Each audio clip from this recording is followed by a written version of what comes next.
Well, actually, the future developments that will revolutionize industry include the pebble bed modular reactor, which is being developed in South Africa. It was actually a German program, but when Germany canceled all its nuclear R&D under the Social Democrat Green Coalition, they gave this project to South Africa. This will be a high-temperature gas-cooled reactor, no water in the system. The actual turbines will run on helium, and it will be 800 to 900 degrees Celsius and therefore can crack water thermochemically in order to produce hydrogen directly for industrial process. This will be a huge advance in the whole energy industry. It will be applicable all over the world.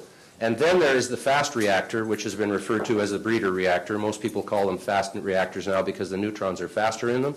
These will be able to help clean up our nuclear waste, particularly burning the transuranics, and they will allow us to use all the uranium-238 because it can be turned into plutonium and burned in the reactor. There's a 600-megawatt fast reactor in Richland, Washington that was operating and shut down for political reasons. Russia is operating for 20 years or more now a fast reactor which is in the 600-megawatt range as well. The Super Phoenix reactor was built in France and ready to start running when it was shut off for political reasons. So there's all kinds of great technology coming in the nuclear field, and it will supersede anything in terms of a magnifying glass and a solar beam. Are factual corrections allowed?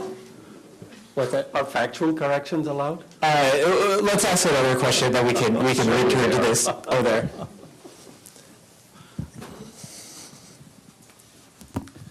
Stephen Dollar with Platts. Now, if the United States pursues a full-scale reprocessing program, are we in a position to attempt to persuade or stop any other nation in the world from pursuing a reprocessing program? I assume that advocates want nuclear power to spread worldwide, not just in the U.S., to reduce carbon. Is the U.S. going to be in a position to say, well, we're pursuing reprocessing because we're already a weapons state, we're an advanced nuclear power state, but you can't because you're a new kind of, second or third tier state? If the U.S. is not able to do that, is a world with a number of nations, or maybe even dozens of nations, having their own independent reprocessing capabilities sustainable for the non-proliferation regime? Who would you like to go first? Did you have a preference, or? No, I'd like to hear from both of them. Well, why don't we start with you, Dr. Makhijani? It is not. I think reprocessing is inherently proliferation prone. The French, despite the fact that they use plutonium in their nuclear reactors, do put mixed oxide fuel on the roads. Mixed oxide fuel is only one step away from weapons-usable plutonium. It's not hard to separate uranium and plutonium. They have thousands of bombs worth of surplus plutonium piled up at La Hague. They ship plutonium to Japan commercially. And in Japan today, there's a debate about going to be a nuclear weapon state. Ichiro Ozawa said in 2002, and he's one of the leaders of their political parties, that this is the close paraphrase, that if China got too uppity, Japan should use its commercial nuclear assets to make thousands of bombs. And this is Japan. You're talking about one of the legitimate states that could become, that's accepted in the international community and all that. If reprocessing spread worldwide, and the United States will not be able to stop the spread of reprocessing if it is doing it itself, just as it cannot stop the spread of enrichment, it will be a very horrendous scene, both for proliferation purposes, and it will also be horrendous for safety and environment, I might add. All right, time's up. Dr. Moore? Dr. Makhijani, if the United States can't stop reprocessing and enrichment, how can you, I ask? I'm not proposing to stop reprocessing. I'm saying the United States is in a position to lead by example.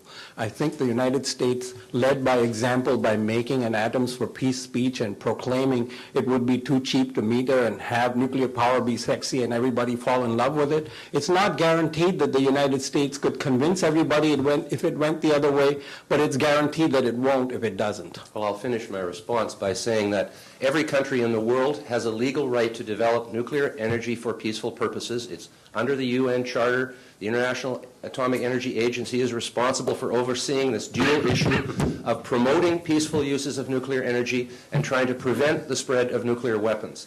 The spread of nuclear weapons is not really about nuclear energy in the first place. We could shut down every nuclear plant on the planet, and you still have the issue of nuclear weapons. And it is not necessary to have a nuclear plant to make a nuclear weapon. So the fact of the matter is anybody can get centrifuges and make a nuclear weapon, and as you say, even the great power of the United States is not capable of stopping this from happening.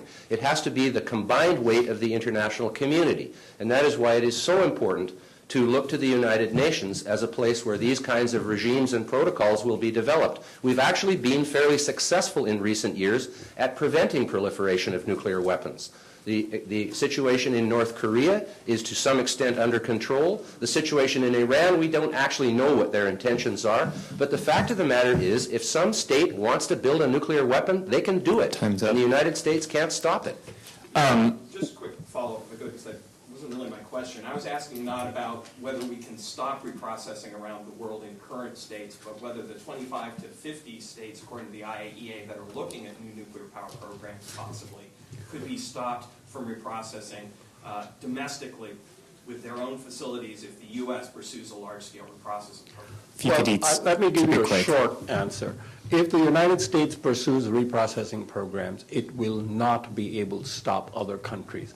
The Global Nuclear Energy Partnership, which seeks to restrict enrichment and reprocessing to the countries that have it, is guaranteed to be a failure with any country that has any ambitions to do reprocessing. It'll only be signed on to by countries that want nuclear reactors and don't have a current intention of doing reprocessing. It doesn't matter a whit whether the United States reprocesses or not as to whether or not other countries will want to do that. France has the technology. Japan has the technology. Britain has the technology. Russia has the technology. I mean, you may predict that GNEP will fail, but isn't it worth trying at least to restrict reprocessing to the existing weapon states where it is now? That is the ambition of the program. If it fails, but at least we tried. There is no guarantee that there will not be recycling facilities built in countries that want to have a full-cycle nuclear program. And as a matter of fact, they have a perfect right to do so under UN law. Time's up.